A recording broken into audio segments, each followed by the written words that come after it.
বন্ধুরা দেখেন, এই ফলটি কি লেবু নাকি কোকোয়া ফল আমি সঠিক জানি না। না জেনে আপনাদের বিভ্রান্ত করা ঠিক হবে না। আর এগুলো শিমের মতো হলেও এগুলো শিম না, কিন্তু এই বিচিগুলো চায়নারা খেয়ে থাকে। এর বিচিগুলো ঠিক শিমের মতো এবং এগুলা শিম বিচি হিসেবেই তারা খায়। আর এটি দেখেন, এটি সুন্দরবনের গজান ফলের মতো আর কি, গরান ফলের মতো। বন্ধুরা দেখেন, এই শরীফা শরীফা প্যাকেট করে রাখলে এটির কালার খুব ভালো হয়, পেকে গেছে।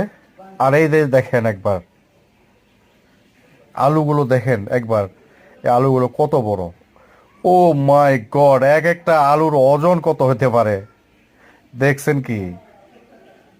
রক মেলন, এই যে দেখেন রক মেলন, এটি হলো